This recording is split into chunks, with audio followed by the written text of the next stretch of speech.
Okay, so I want to talk a little bit about causality. Okay, I want to talk about causation.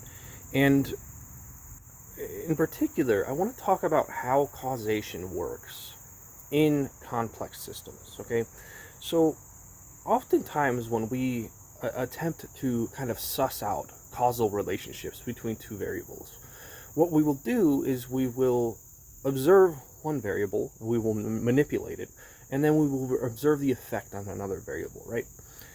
But this kind of ignores the greater complexity. It ignores a lot of other variables that we could call confounding variables.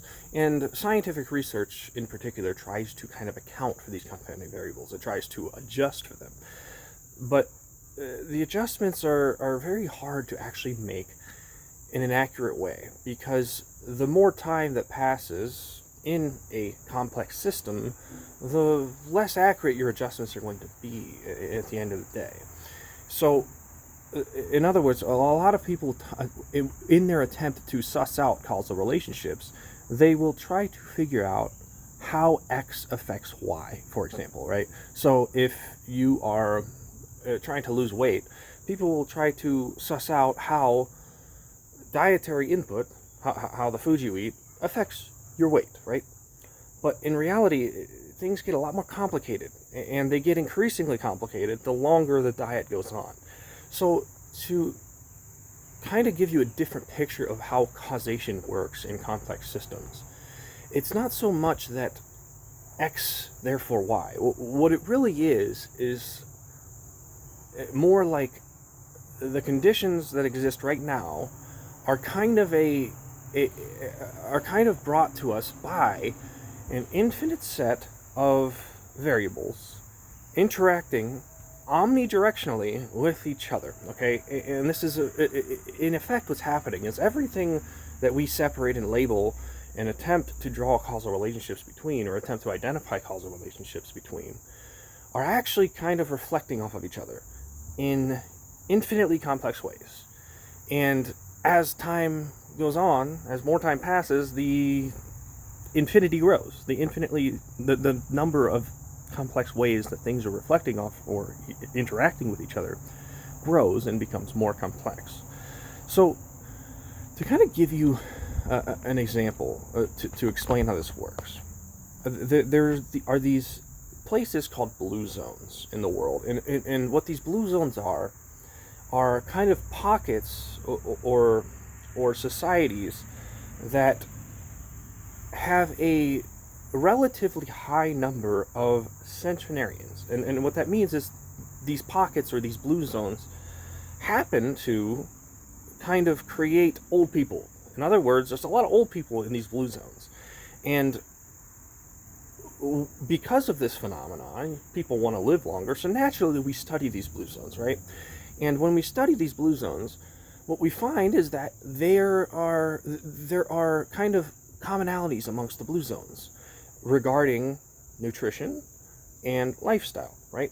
So these blue zones tend to eat whole food, plant-dominant diets, not exclusively plant-based diets, but plant-dominant diets. And these blue zones also tend, the people in these blue zones tend to exercise more, and there also tends to be kind of a greater kind of community aspect in these blue zones.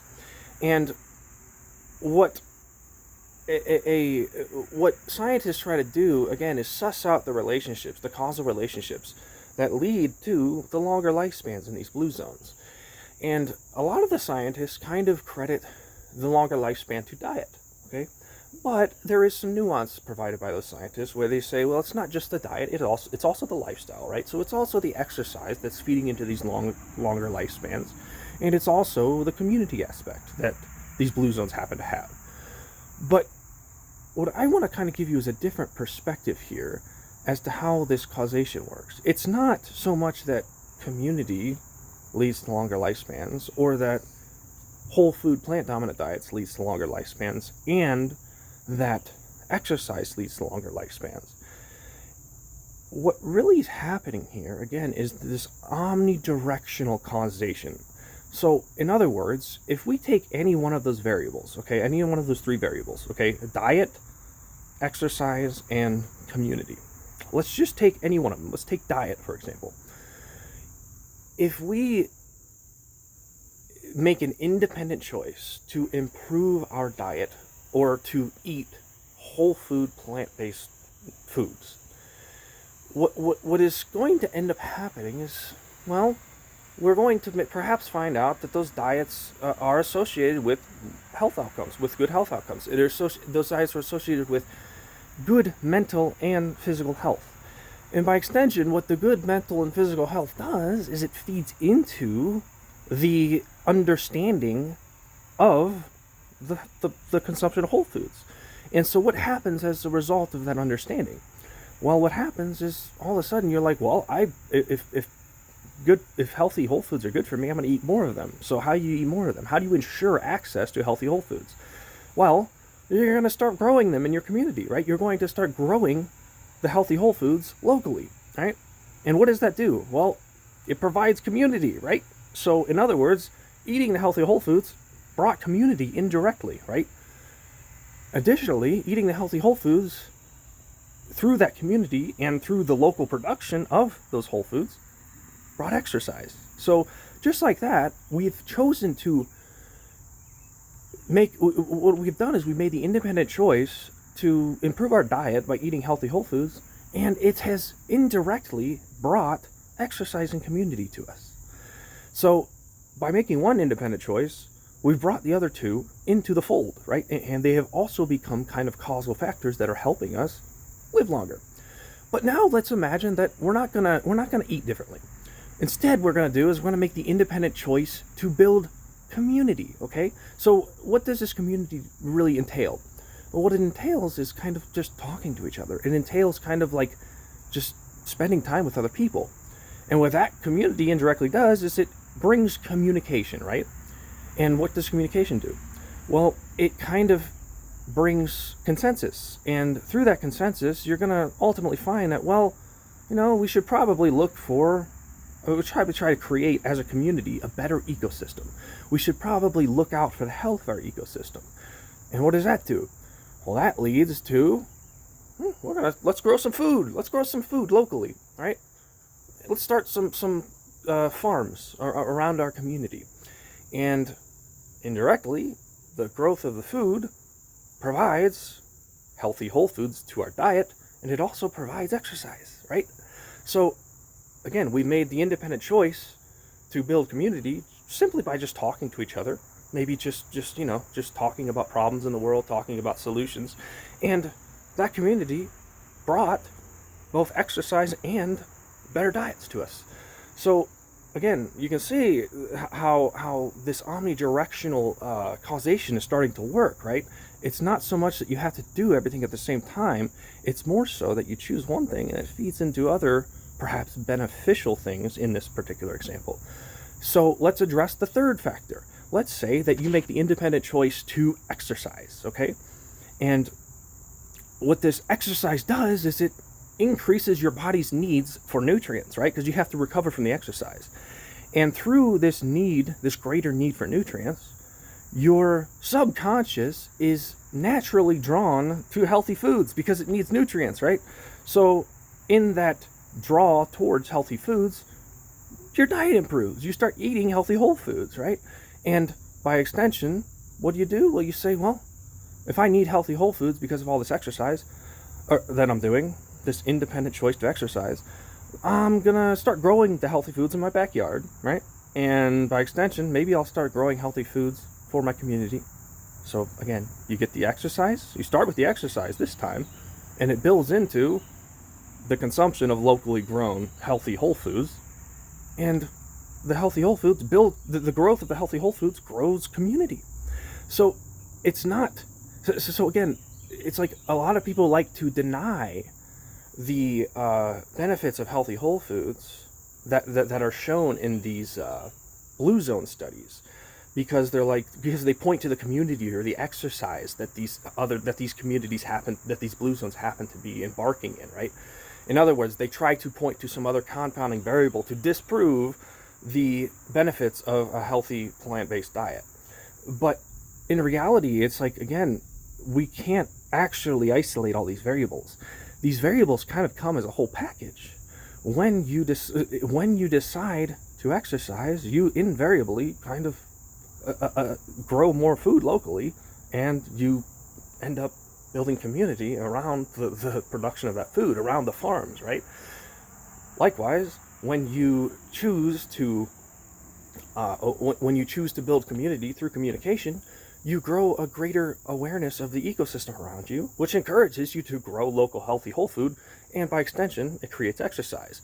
And again, when you choose to exercise, when you make the independent choice to exercise, your body's need for nutrients goes up, you consume more healthy whole foods, you grow more healthy whole foods, and you build community indirectly. So again, you can start to see how the causation works omnidirectionally. It's not X, therefore Y. It is kind of what omnidirectional causation implies in a system is that everything leads to kind of everything else. And from there, what we can really suss out is kind of whether the system itself is benevolent or whether it is vicious. So in this case, in these blue zones, the system is obviously benevolent, right? We're building community, we're exercising, and we are eating healthier food. And the entire result of that system, that benevolent cycle, is longer lifespan. And you can flip this entire system on its head, right? So if we make the independent choice not to exercise, then it leads to less community and less consumption of healthy whole foods. If we make the independent choice not to eat healthy whole foods, then it leads into less exercise and less community. If we make the independent choice to reject community, then it leads into less consumption of healthy whole foods and less exercise. And this creates, again, this is a vicious cycle, and this creates lower lifespans, right? This decreases longevity.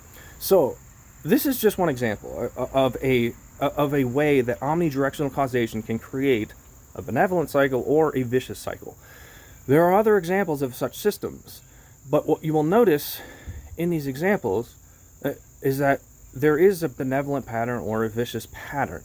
And it's important that we realize that we can't just address, or what I mean to say is that we can't just assume that we can do one thing and that one thing will feed into the benevolent system and reject all the other things. Consciously reject the other things. Because the truth is if we become attached to the idea that X, therefore Y, that causation is straight line like this and that there's no omnidirectional nature to it, then what we might do is we might choose exercise and consciously reject community and healthy whole foods. We might choose healthy whole foods and consciously reject exercise and community. We might choose community and consciously reject healthy whole foods and exercise. We need to understand and kind of respect the way the omnidirectionality works in these benevolent cycles in order to benefit from the whole thing. If we isolate one variable, we might not get any of the benefits at all. We might in other words, if we lock ourselves in a room and diminish community, if we lock ourselves in a room and diminish exercise, but we eat healthy whole foods, then the healthy whole foods might not be able to do the work that they're meant to do without the community and the exercise, okay? And again, this works in every direction. And the truth is that, again, these omnidirectional cycles or systems, they are complicated. They have more than just three variables, okay? And what you have to start to realize or account for is as many variables as you can. And you need to kind of corral those variables into benevolence rather than into viciousness. So I want you to give that a little thought. Kind of think about how these how complex systems really are. Science and anecdotal evidence, scientific evidence and anecdotal evidence is often used to kind of create an incomplete picture of the world. So again, the critics of the blue zone studies will say that, oh, it's not the whole foods that are making you healthier, it's the community and the exercise. But they're not realizing that the community and the exercise came along. It kind of rode on the back of perhaps the consumption of whole foods. And when we try to declare causation in this way, what we're effectively saying is that I'm right and someone else is wrong. But what you've really done is you've failed to realize that you could both be right at the same time, but you might both be kind of missing the bigger picture. So if all the blue zone scientists, the scientists that did the blue zone studies say that it's the diets or it's the nutrition that causes the longevity, and other people, the critics of the blue zone studies, say it is the community and the exercise, what if they're both only partly correct, and it's in fact everything in the benevolent cycle that causes the longevity? But in the belief that you are right and your opponent is wrong, you miss one of the key components in that benevolent cycle. And by extension, you don't get the benefits of the longevity. Curiosity is the thing that will show you the way, okay? But when you become dogmatic about something, you start kind of excluding things from that benevolent cycle or from the vicious cycle, right?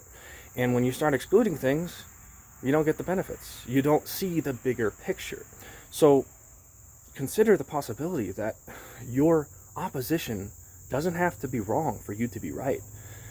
Consider the possibility that everyone can be right, but maybe everyone's just missing the bigger picture. And when you see that bigger picture, it kind of like relieves you of the dogma, and it opens your mind up to the curiosity. And through that curiosity, you'll find the way. Okay, so give it a little thought. Thanks for watching.